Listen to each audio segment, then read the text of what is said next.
This video sponsored by BuyMood shopping app. BuyMood e-shopping application is one of the online shopping app now available on Play Store and App Store. BuyMood e-shopping. Click below link and install application. Link in description. Hello friends.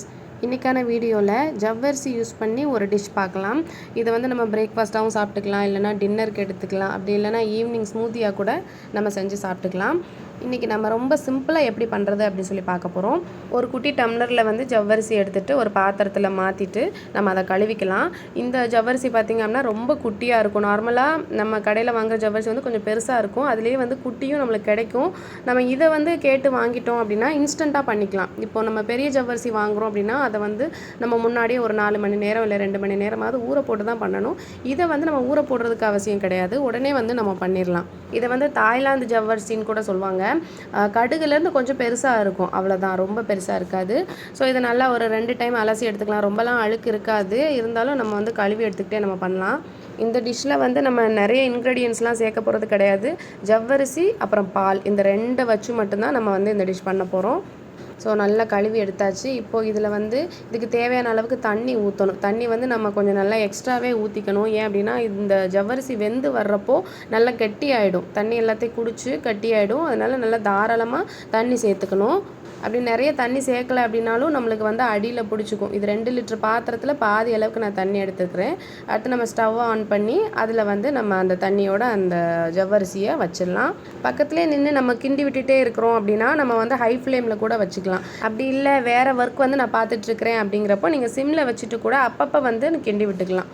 So அது தனியாக வேகட்டும். இப்போ நம்ம வந்து இன்னொரு பாத்திரத்தில் பால் வந்து எடுத்து காய்ச்சி வச்சுக்கலாம். பால் வந்து கட்டியாக காய்ச்சினாலும் காய்ச்சிக்கலாம், இல்லை தண்ணி ஊற்றி வேணாலும் காய்ச்சிக்கலாம். இதுக்கு வந்து நம்ம காய்ச்சின பால் எடுத்துக்கிட்டால் தான் நல்லது, காய்ச்சாத பால் வேண்டாம். இந்த ஜவ்வரிசி பாயாசம் இல்லாட்டி ஜவ்வரிசி கஞ்சி எப்படி வேணாலும் சொல்லிக்கலாம். இதை வந்து அல்சர் இருக்கிறவங்க வந்து அப்பப்போ எடுத்துக்கிட்டாங்க அப்படின்னா அவங்களுக்கு வந்து அந்த வயிறு காந்துற டைமில் இது கொஞ்சம் நல்லாயிருக்கும், கொஞ்சம் ரிலாக்ஸாக இருக்கும். எனக்கு இன்றைக்கி வயிறு கொஞ்சம் எரிச்சலாக இருக்கிறதுனால தான் இதை நான் இன்றைக்கி பண்ணுறேன். நார்மலாகவே எல்லாருமே வந்து இதை சாப்பிட்லாம்.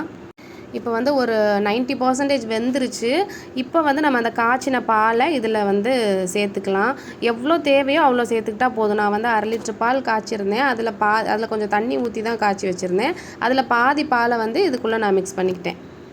பால் வந்து நம்ம சேர்க்குறப்போ கொஞ்சம் டேஸ்ட் இன்னும் நல்லாயிருக்கும். ஏன்னா நம்ம இதில் வேறு எதுவுமே சேர்க்கலை.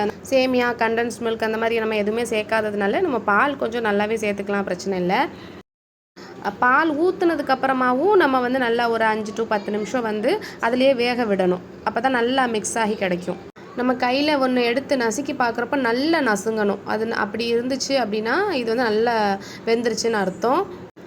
அவ்வளோதான், ரெடி ஆயிடுச்சு. நம்ம இதுக்குள்ளேயே வந்து ஜீனியோ இல்லை வேறு எதுவும் இதுக்குள்ளேயே ஆட் பண்ண வேண்டாம். தனியாக எடுத்து நம்ம சாப்பிட்றதுக்கு மட்டும் இப்போ ஒரு பிளேட்டில் எடுக்கிறோம் அப்படின்னா அதில் மட்டும் நம்ம என்ன சேர்க்கணுமோ சேர்த்து சாப்பிட்டோம் அப்படின்னா நல்லது.